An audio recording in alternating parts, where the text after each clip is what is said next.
refugiarme en tus brazos. Quiero refugiarme en tu presencia, porque ahí encuentro mi fuerza. Estar en tu presencia es mi delicia. Estar en tu presencia es mi deleite. Estar en tu presencia es mi delicia. Estar en tu presencia es mi deleite. No hay nada más hermoso que estar en tus brazos. No hay nada más hermoso que estar en tu presencia. No hay nada más hermoso que estar en tus brazos. No hay nada más hermoso que estar en tu presencia.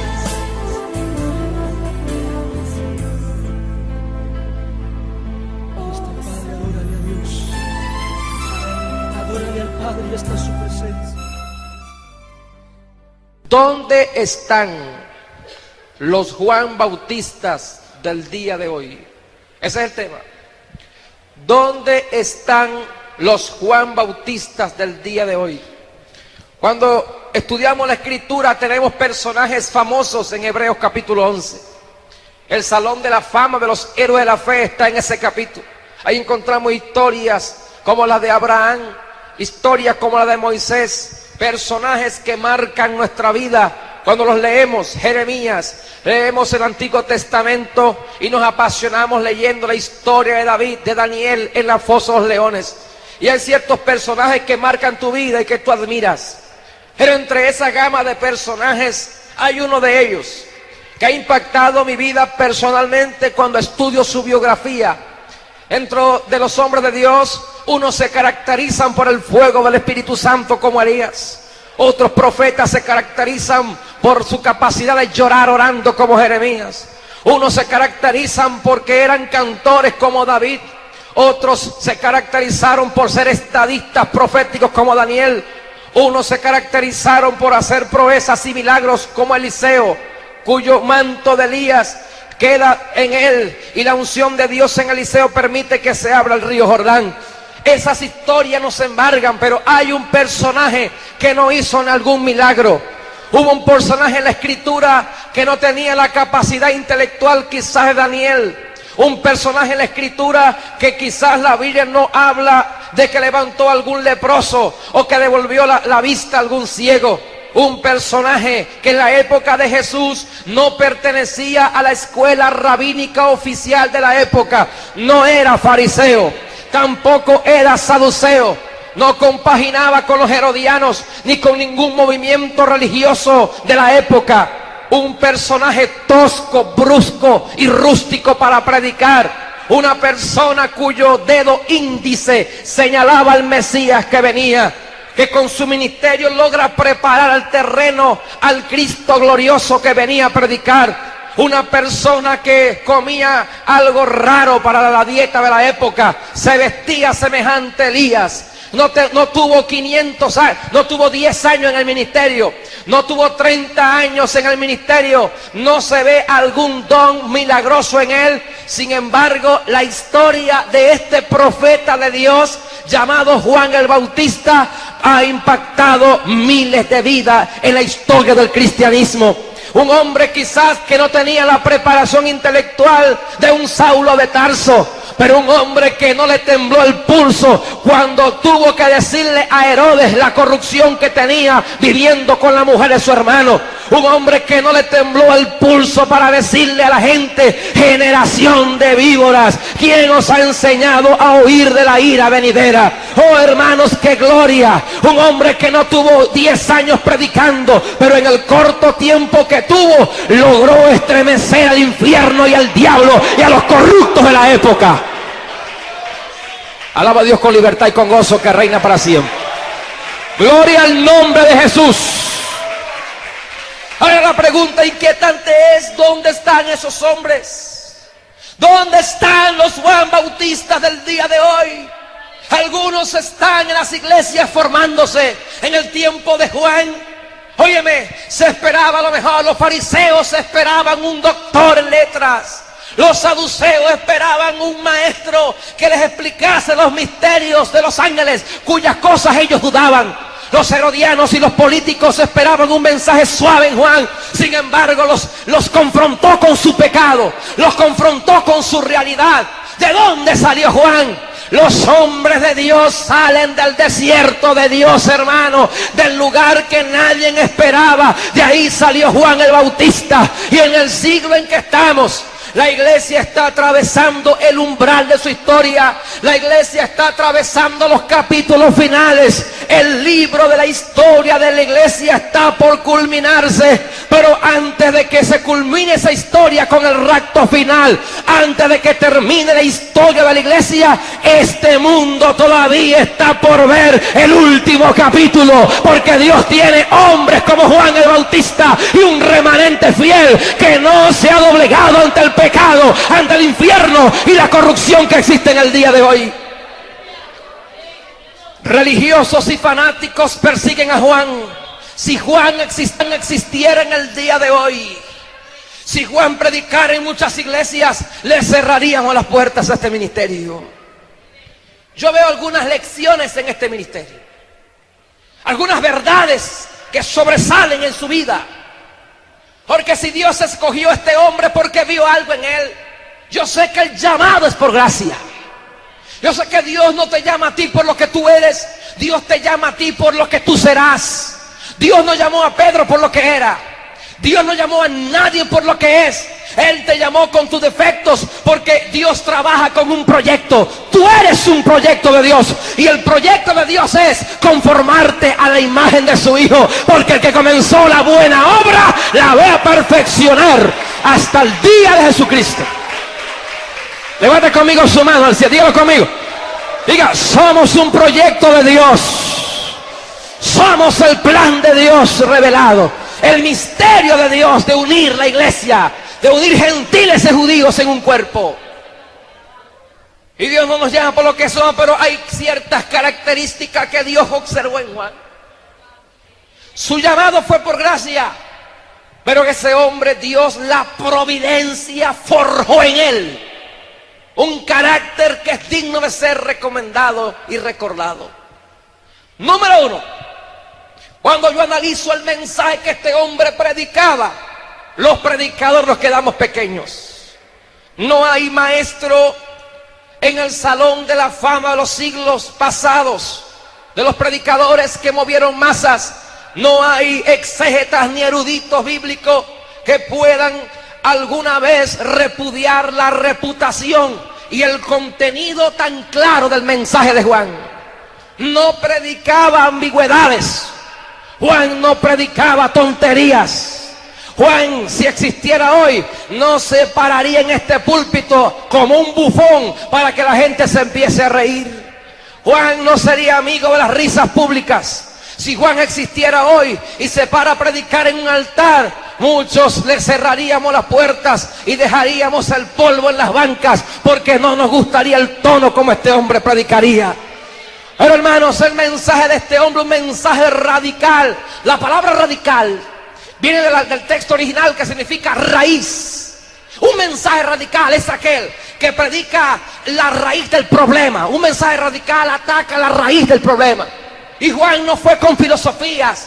Quizás los fariseos querían filosofar con Juan, querían que Juan discutiese con ellos con el lenguaje de la época aceptada. Juan no, Juan fue el grano. Le dijo: ustedes son unos pecadores corruptos, la solución de ustedes es que se arrepientan. Y le dijo: arrepentíos, haced obras dignas de arrepentimiento. ¿Quién os ha enseñado a huir de la ira venidera? Ustedes tienen que arrepentirse. ¿Tú te imaginas, hermano, esos doctores cómo bajaban allí? Esos empompados bajaban, los doctores de la época, los teólogos de la época, los que habían secularizado el mensaje de Dios, los más intelectuales, los más sabiondos, los más sabios. lo que Pablo, escribiendo la carta a los Corintios, llama a los príncipes de este mundo, porque cuando Pablo dice la sabiduría revelada, la cual ningún príncipe lo había conocido, porque si no, no hubiesen crucificado al autor de la vida. La palabra en el griego príncipes de este mundo quiere decir los doctores, la gente erudita, los griegos, los filósofos, los que tenían la verdad en la época. Ellos no entendieron este mensaje. Gloria a Dios por lo que estamos aquí esta noche. Lo vil del mundo, al Señor le plació revelarle su plan y su propósito. ¿Cuántos conocen la sabiduría de Dios? De reconciliarnos en Cristo en la cruz. Aleluya. Y este mensaje radical, ¿tú te imaginas cuando esa gente bajaba y le dijo generación de víboras? Razas de víboras, en el griego genes. Ustedes tienen los genes de las víboras. Su carácter, su cultura, su forma de hablar refleja que son hijos del diablo, en otras palabras. Hermanos, estamos en días que el Señor quiere levantar hombres y mujeres con un mensaje radical. Un mensaje interdenominacional. Un mensaje, este mensaje no solo es para la Iglesia Católica. Este mensaje no solo es para los testigos de Jehová. Este mensaje no solo es para la nueva era, los mormones, los espiritistas, los adventistas.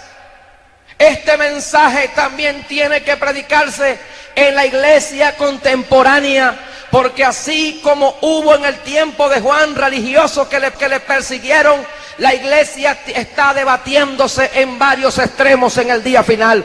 Y en este último tiempo, hermanos, se han levantado ciertas tendencias en la iglesia de ocultar la verdad.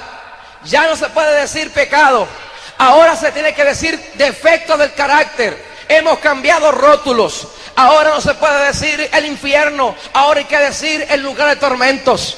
Ahora hemos cambiado la lexicografía, adaptándolos al mundo. Al homosexualismo le llaman algunos defectos congénitos. Al lesbianismo le llaman algunos por mala formación psicológica. Hermanos, sea como sea que le llamen, el pecado es pecado. Y hay que levantarse sin miedo en el día de hoy y decirle a cualquier grupo, llámese evangélico o no llámese evangélico, y decirle que Cristo es la única alternativa de escapar del infierno y que Cristo viene ya a levantar una iglesia gloriosa. No hay escape en Cristo solamente, no hay escape. Yo consigo en ese mensaje que era un mensaje cristocéntrico. No veo una complicación en ese mensaje. Él le dijo, he aquí el Cordero de Dios. Es decir, que Juan no se predicó a sí mismo. Él señaló el centro del mensaje que él le interesaba predicar. Y Pablo usó lo mismo en las cartas diciendo, no me predico yo mismo, sino a Cristo crucificado. Es decir, que el mensaje del cristianismo es el mismo el que predicó Pedro en Pentecostés. Ustedes mataron al dador de la vida. Es el mismo mensaje de Pablo en el Areópago, diciendo, en Dios nos movemos, vivimos y somos. Es el mismo mensaje de las iglesias de Apocalipsis. El testigo fiel, el que está paseándose en medio de los 7 candelabros de oro. Todos los escritores bíblicos comenzaban, yo, Pablo, apóstol de Jesucristo. Santiago, siervo de Jesucristo. Pedro, apóstol de Jesucristo. Porque el centro de la iglesia, la esencia de estar aquí esta noche parados, se llama Cristo Jesús, Señor nuestro. Y cuando el mensaje que se predica tiene basura, tiene de todo menos Jesús, la iglesia se debate entre crecer o caer. Hermanos, vamos a predicar a Jesucristo. ¿Qué predican los adventistas? ¿Quién es el centro del adventismo? Jesús, jamás.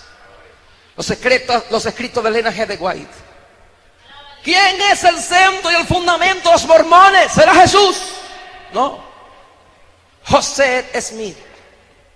¿Quién es el centro de los testigos de Jehová? ¿Será Jesús? No. Los escritos de Russell y un extremo énfasis en Jehová, descartando a Jesús y disminuyéndolo como un ser creado. ¿Quién es el centro de los espiritistas? No es Cristo, son los espíritus. ¿Quién es el centro de la Iglesia Católica, la ramera? ¿Quién es? La reliquia de Roma, las bulas papales, las encíclicas papales, la tradición de Roma. María, no Jesús. ¿Quién es el centro de tantas religiones? ¿Quién es el centro del budismo? Buda, no Cristo. Y si nos ponemos a analizar quién es el centro de la falsa prosperidad, no es Cristo. El centro de los mensajes que se predican hoy es el mostrador, el comercio, el dólar y el dinero. El centro del mensaje es: Dios quiere enriquecerte, Dios quiere darte carros, quiere que hables bien, quiere que nunca te enfermes. No hay Cristo en ese lugar, porque ellos saben que al predicar a Cristo no se puede predicar a Cristo sin cruz y resurrección, sin calvario y corona, sin muerte y vida. Predicar de Cristo indica dos cosas. Número uno, renunciar al viejo hombre, morir al carácter, tomar la cruz y seguir a Jesucristo en gloria, en bendición. Levante conmigo su mano al cielo, diga aleluya. Levanta alabanza al que reina por los siglos de los siglos, que Él está aquí esta noche. Jesús es el centro del mensaje. Predicamos costumbres nosotros, predicamos lo que yo creo, lo que tú crees, y Jesús está en un lugar lo que la posición de la oficial de tal escuela determina, la teoría. Predicamos teorías bíblicas y no doctrinas. Predicamos normas y no doctrinas. Mire, hermano, vamos a predicar a Jesús. Predicar a Cristo como centro. No se puede hablar de matrimonio sin decir que Cristo es el centro del matrimonio. Sin comparar el amor de Cristo a la iglesia con el amor del esposo a la esposa. Es el centro. No se puede predicar profecía bíblica sin decir: Cristo viene pronto a levantar la iglesia. No se puede predicar sobre el diablo sin decir que Jesús lo venció en la cruz del Calvario. No se puede predicar sobre finanzas y decirle que lo que le demos a la iglesia es para exaltar el nombre de Jesús. Aleluya.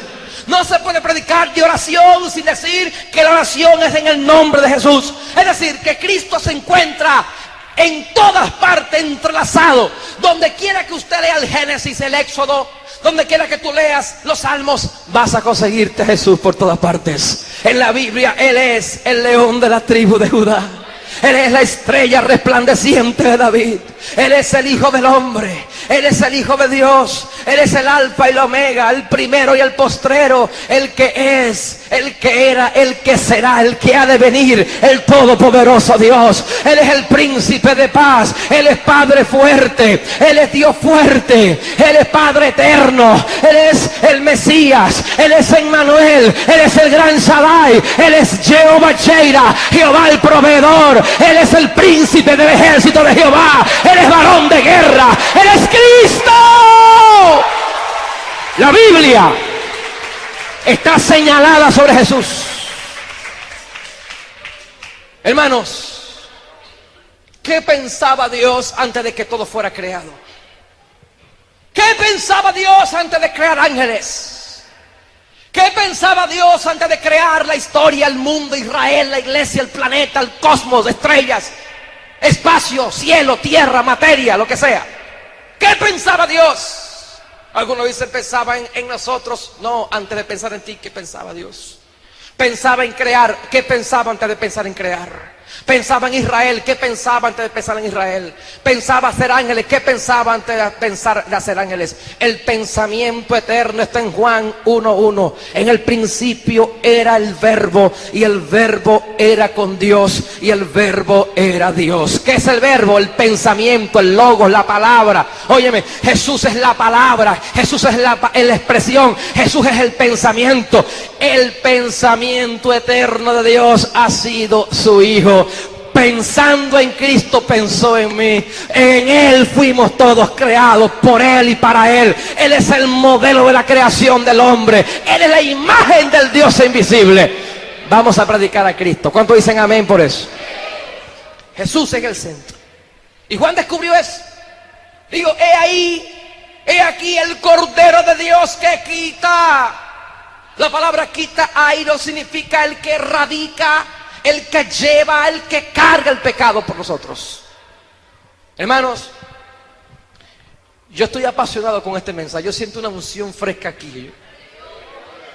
¿Cuántos saben que Dios está ministrando? Yo siento que yo siento denuedo para hablar. Es una pasión que Cristo da y yo creo que ustedes están contagiados aquí esta noche. Levante conmigo su mano, alaba a Dios un momentico. Rompa su esquema, no importa, tenemos tiempo para seguir predicando. Alabe al Señor y aleluya, gloria a Dios. Gloria al nombre de Jesús. No solamente el mensaje de Juan era bueno, su condición era buena. Juan era un hombre santo.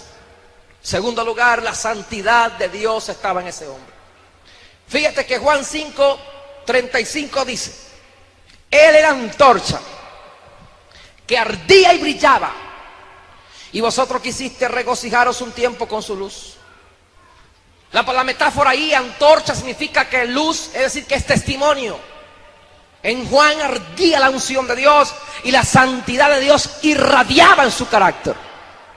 No era perfecto en el sentido moral, pero caminaba en la santidad de Dios, procuraba perfeccionarse. Tuvo errores, claro que sí, tuvo errores. En una ocasión dudó con respecto al ministerio mesiánico, tuvo dudas en la prisión y mandó a preguntar a un hombre como tú y como yo, sujeto a pasiones. Sin embargo, cuando el ángel anuncia su nacimiento, dice: será varón grande, será varón apartado para Dios, lleno del Espíritu Santo. Mira, hermano, era un hombre apartado para Dios, de integridad moral, de integridad física y espiritual. Fíjate que llegó el momento cuando sale al ruedo a predicar. Lucas capítulo 4, Mateo 3 nos dice, Lucas 3, Mateo 3, habla de que dice que lanzó un reto diciendo: voz del que clama en el desierto. Mira, hermano, Dios está buscando hombres y mujeres como Juan el Bautista. En el contexto donde él aparece, no era cualquier cosa, no era fácil. ¿Qué pasaba en el tiempo de Juan? Si usted no sabe, de Malaquías, no de Malaquías a Mateo, desde Malaquías hasta Juan el Bautista transcurrieron unos 400 años. Algunos dicen de Malaquías a Mateo. No, Mateo escribe mucho después que algunas cartas de Pablo, si usted no sabía yo. Es decir, que no es el escrito de Mateo. Mateo no fue el primer escrito del Nuevo Testamento. Desde Malaquías hasta Juan el Bautista pasaron 400 años del silencio de Dios. Dios estaba bravo, Dios estaba enojado con el pueblo. No hubo profetas, no levantó ministerios proféticos. En esos 400 años aparecen los libros apócrifos, muchos de ellos presentes en la Biblia católica romana. En esos 400 años, el intelectualismo de los escribas había sustituido la voz profética de Dios. Se había caído en el extremo en esos 400 años de decir que ya Dios no hablaba, que ya habían hecho tradición de los ancianos, habían hecho profecías, habían interpretado, habían creado una serie de cosas terribles los ancianos de Israel. Cuando Juan aparece, se consigue con una corrupción sacerdotal horripilante, al extremo que tanto Caifás como Anás, dicen algunos historiadores, fueron colocados a dedo por el Imperio Romano. Se cree que los sacerdotes ya no los colocaba Dios en sí, sino que el Imperio Romano los colocaba a conveniencia con la política de Roma. Estaban vendidos. Había corrupción sacerdotal. No habían profetas. Habían caído en corrupción moral. Herodes vivía con la mujer de su hermano. Había en Roma el homosexualismo rampante de la época. La corrupción fuerte estaba en Palestina cuando Juan aparece. ¡Qué reto para Juan! Óyeme, qué reto para Juan aparecer a predicar en un tiempo de oscurantismo. Si aquí tenemos una semana que no nos congregamos muchas veces, y algunos por ahí se ponen a inventar, a descarriarse. Si algunos no oyen un mensajito en 2 o 3 días y están fríos.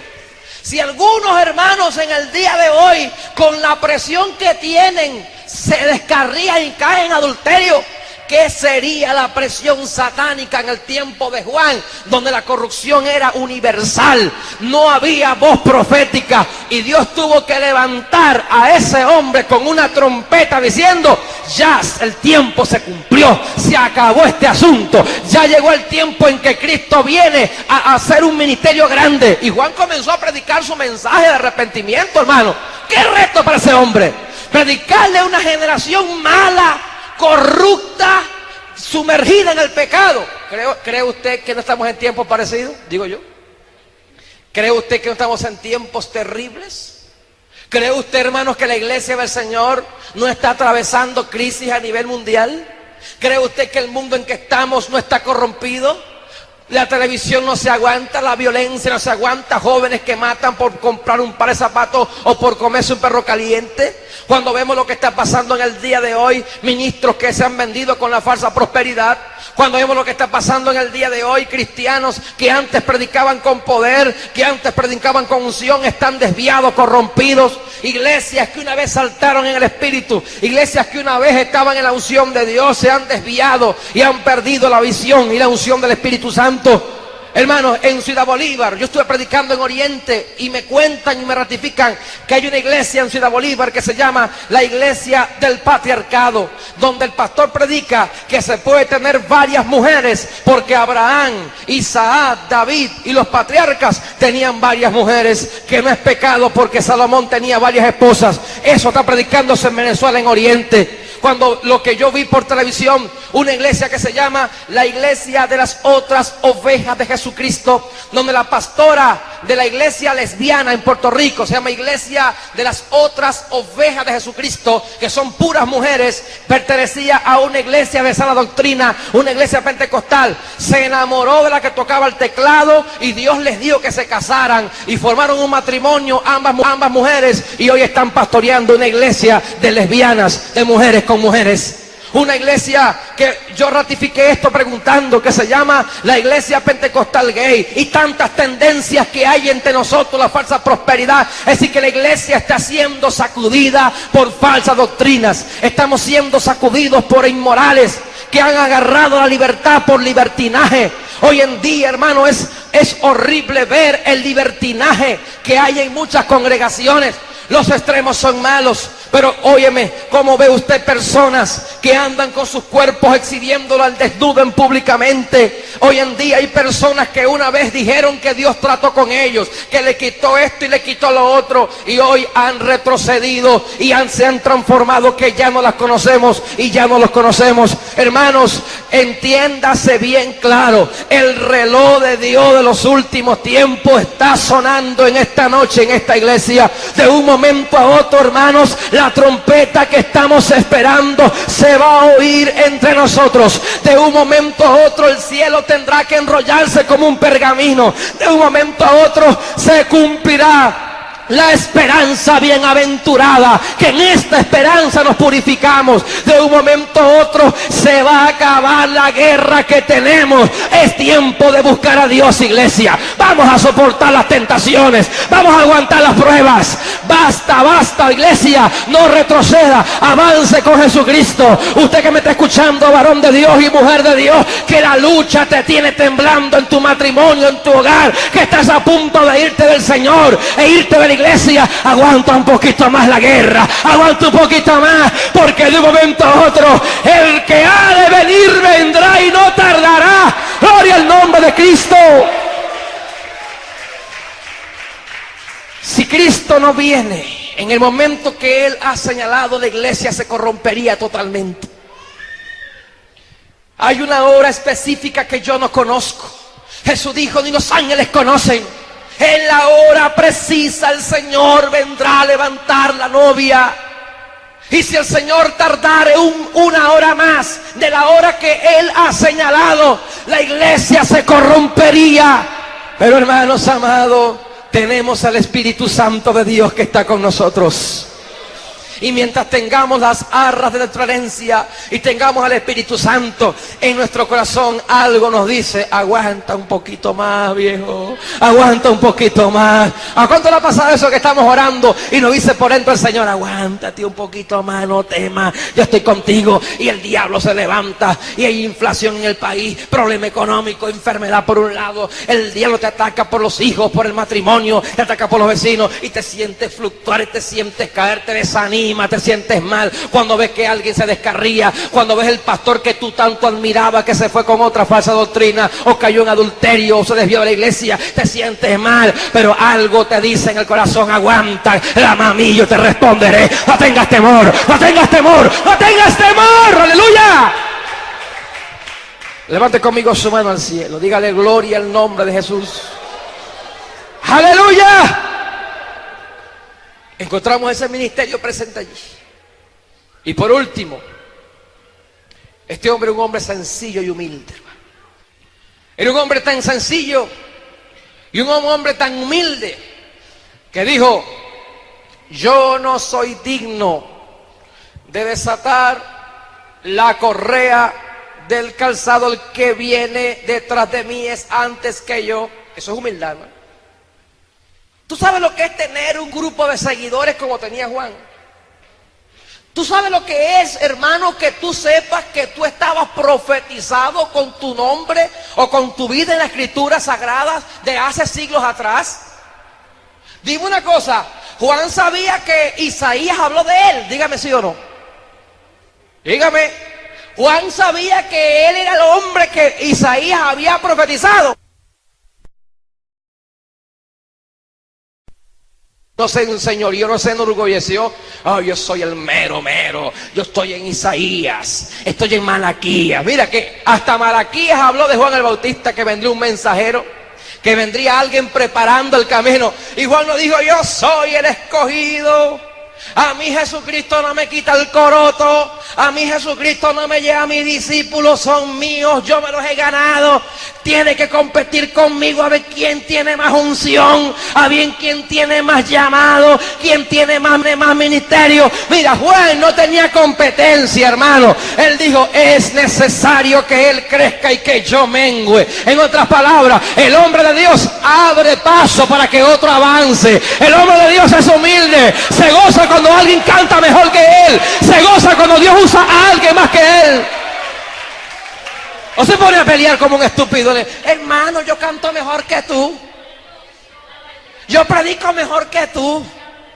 Hay gente que, hermano, qué tontería. Peleamos por los dones, peleamos por quién diezma más, quién ofrenda más, quién canta mejor, quién toca mejor, quién predica mejor, ay, quién enseña mejor. Y Juan no estaba con eso. En un momentico, el que viene detrás de mí es antes que yo. ¿Sabe lo que hizo Juan?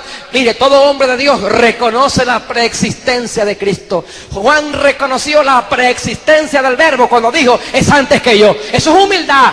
Eso es decir, aunque yo esté predicando primero que él, el rango que él tiene es superior a mí. Óiganlo a él, seguidle. Ese es el Cordero de Dios. No se pone a tapar ministerio, no se pone a decir tú no puedes, matando a otros que están comenzando. El hombre de Dios abre paso para que la gloria sea de Dios. Y tenemos una malicia en la iglesia. Nos sentimos menos que otros cuando recomendamos a alguien que Dios usa más que a nosotros. Mire, hermano, Dios puede usar aquí a alguien más que otro, pero sea sencillo y humilde, hermano. No se rebele contra su pastor, aunque usted vea que usted sepa más que él. Mi hermano, no se rebele contra su maestro de escuela dominical, porque hay gente que recibe una luz, que recibe una ciencia, recibe un conocimiento teológico, bíblico, y después viene a avergonzar al maestro de escuela dominical. Pido la palabra, usted está equivocado, hermano. Ahí no es la coma, ahí es punto y coma, y ahí el griego y el hebreo. Y el pobre viejito, hermano, ¿qué voy a hacer, chico? Es como tú dices, hoy como tú dices.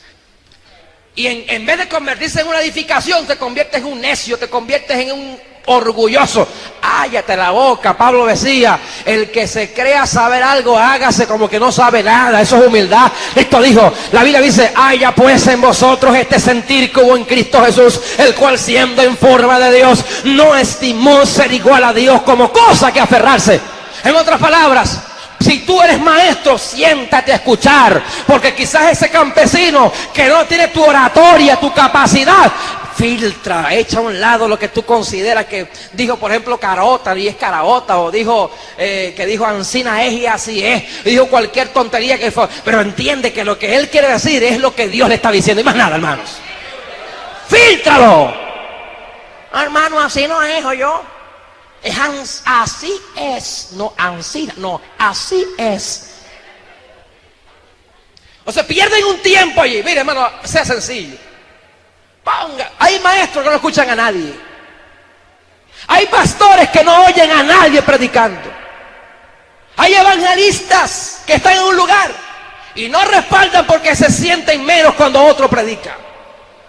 Hay músicos orgullosos que cuando alguien va a tocar mejor que ellos se van escondidos porque le da como pena que alguien sepa que uno canta mejor o que toca mejor que él. Quédate ahí, viejo, no importa, porque siempre va a haber la gente imprudente, porque hay gente que es imprudente, va a decir, mira, viste que ese toca mejor que tú, dígale amén, sí, toca mejor que yo, porque siempre hay gente que te va a comparar y te va a decir, y te quiere avergonzar y te voltean a ver, hay gente que es imprudente y de acá voltean para atrás buscando la cabeza, ya está, miren. Dígale, no me interesa, Cristo es el Rey de Reyes, señores, señores. Dale un aplauso fuerte a Cristo que vive. No me interesa, Cristo es el Rey de Reyes. Y la gloria de Él. La gloria de Él, más nada. La gloria es de Dios. La enseñanza de Filipenses es, haya pues en vosotros el sentir. ¿Qué sentir? La humildad de Cristo, hermano. Siendo Dios, se cubre de esa figura humana, de ese carácter humano. Y siendo Dios con sus atributos, asume otra naturaleza limitada. ¿Qué te parece? Sentarse, aprender a hablar, aprender a jugar como niño. El creador del cielo y la tierra. ¿Qué le parece? Y tú vas a decir, no, a mí no me enseña nadie esta revelación de rodillas que yo tengo, que Dios me mostró, a mí no lo comparo con nadie. Diga conmigo, aleluya. Levante conmigo su, diga aleluya, Cristo vive. Diga, es necesario. Diga, es necesario que Él crezca y que yo mengüe. Pues nadie quiere menguar. Queremos crecer, pero en vez de crecer uniformemente, queremos crecer así. Agarramos al hombre, te puedo agarrar, ¿verdad, varón? Agarramos así, nos subimos así. Y este para abajo, yo para arriba. Pero él para abajo. Nadie quiere crecer con otro. Hay gente que tú ayudas, hermano, y después son tus enemigos. Hay predicadores que tú intentas ayudar y luego te malponen en algún lugar. Hay gente que tú quieres ayudar y es la malicia, la competencia. Hermano, vamos a exaltar a Dios cuando Dios usa a un hermano. Gigi Ávila dijo algo que me grabó, que me marcó a mí. Gigi dijo, hay hombres que Dios usa mucho más que a mí. Y ese viejito decir eso, mire, ¿tú sabes lo que es que ese hombre en cada campaña se entregan, sí, algo que sí, 15,000 personas? Y aquí hago un llamado y pasa uno y gloria a Dios por eso. Es decir, y decir él que hay hombres que Dios usa mucho más que él. Un hombre que Dios lo ha usado con sida, sanando cáncer. No hay un mal testimonio adjudicado de ese hombre. Yo no comparto ciertos criterios con él, como muchos maestros más. Pero una cosa es cierta, ese es un hombre de Dios. Y cuando un hombre de Dios dice eso, es porque es humilde de verdad.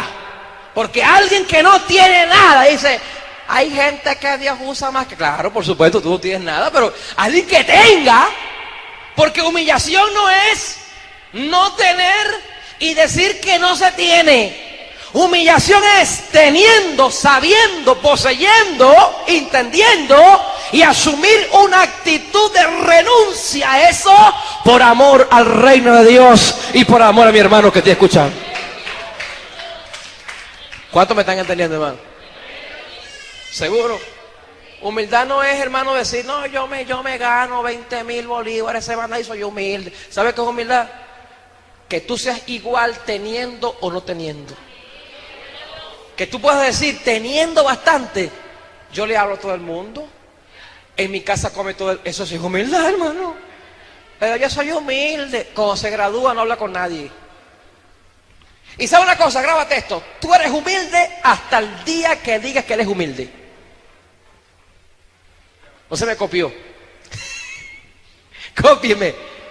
Tú eres humilde hasta el día que tú digas que eres humilde. Porque hay gente que la cree tan humilde que es más humilde. Dicen, después de Pablo, después de Cristo, Pablo, y después de Pablo, el papadito. Oye, humildemente, ¿no? ¿Cómo fue que dijo un ministro que tú me contabas ahorita que decía, este lo llevó a Jordán? ¿Cómo es la cosa? Este los trajo a Jordán. ¿Cómo fue la cosa? Él dijo, le entregaron una iglesia y dijo, el antiguo pastor los llevó hasta el Jordán, me toca a mí meterlo en la tierra prometida. ¿Qué le parece? No es casi arrogante, papadito, ¿verdad? Yo le digo eso, alábate que tú vives. Diga, alaba lo que él vive. No diga, alábate que yo vivo, o alábate que tú vives, alábate que él vive. Hay gente que dice, hermanos, ayuné 40 días y acabo de romper y el próximo mes voy por el otro. Tuve 50 revelaciones. Fui al cielo y di huerta canela en la piscina de oro. Y eso es para la gloria del Señor. Y Pablo dijo, conozco un hombre sin el cuerpo, fuera del cuerpo, no lo sé. Fue al tercer cielo donde vio cosas inefables. Así que si Juan decía, no quiero hacer mucho detalle porque no me quiero gloriar en eso. Y en los libros que se escriben hoy, que el infierno, otra basura que se vende por allí, el infierno es una persona que tiene un brazo, que tiene una mano, y que el ombligo es tal cosa, y que el cuello, y la gente asusta, ay hermano, es una persona al infierno. Oye hermano, porque fue allá. Oye, la gente está diciendo cosas que no están en la Biblia, y que Pablo nunca atrevió a decir, ni a mencionar. Hermano, gloríese en lo que se gloriaba Pablo. No se gloríe en su conocimiento, no se gloríe en lo que tiene, no se gloríe en su sabiduría. Gloríese en entender a Dios y gloríese en sus aflicciones por la causa de Cristo. Más nada. Dale un aplauso a Cristo y nos vamos ya. Gloria a Dios. En una oportunidad, en una ocasión, Jesús defendió a Juan. ¿Qué saliste a ver al desierto? A un hombre vestido de ropas esplendorosas y hermosas. No están en los palacios. ¿Qué saliste a ver? ¿A un profeta? Sí, mucho más que un profeta. Y dijo, entre los nacidos de mujer, no ha habido otro profeta mayor que Juan el Bautista. ¿Tú sabes lo que es que Cristo diga eso de un hombre de él? ¡Qué gloria!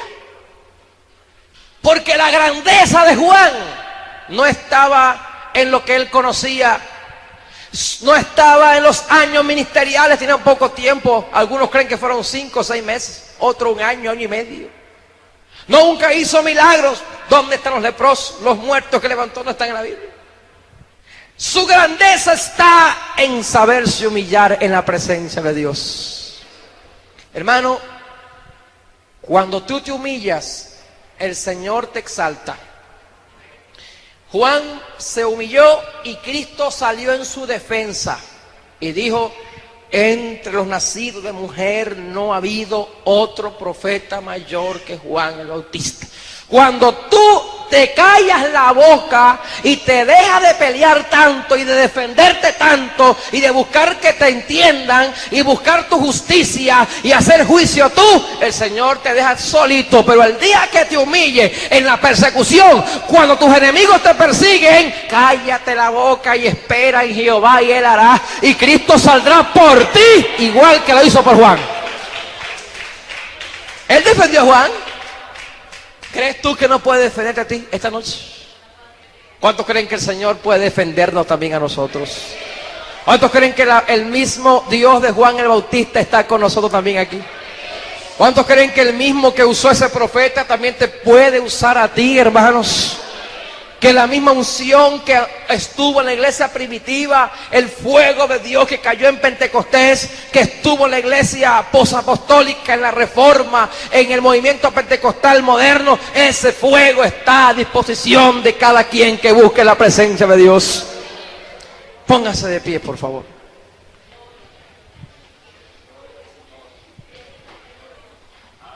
Levante conmigo su mano, pues. No espere nada. ¿Qué va a esperar? Gloria a Dios. No espere nada, hermano.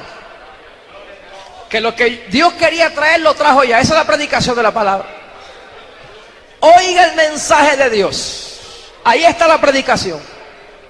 La interrogante es, óyeme mientras oras, ¿qué vamos a hacer con nuestra vida?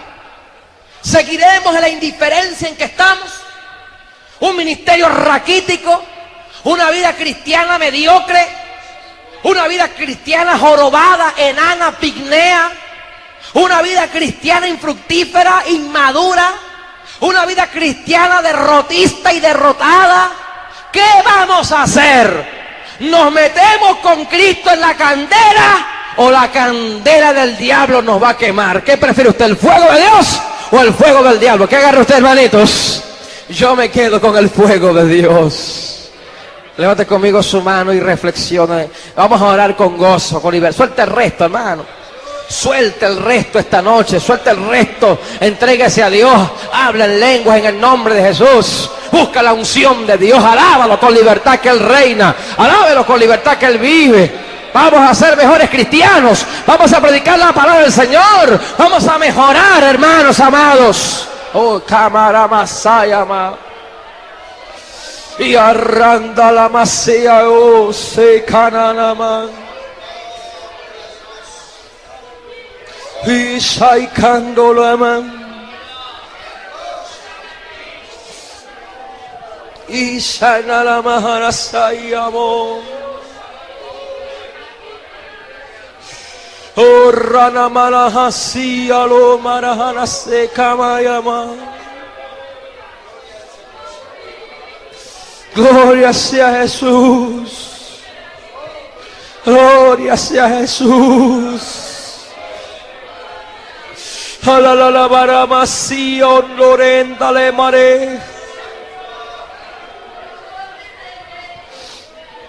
Hermano, escucha esto.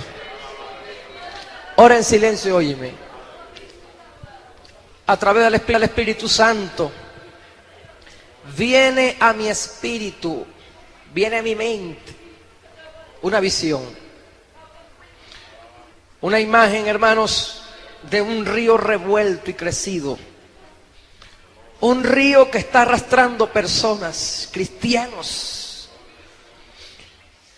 Y puedo presenciar, puedo ver, puedo sentir en esta visión cristianos subiéndose en una roca levantada en medio de ese gran río, saliendo.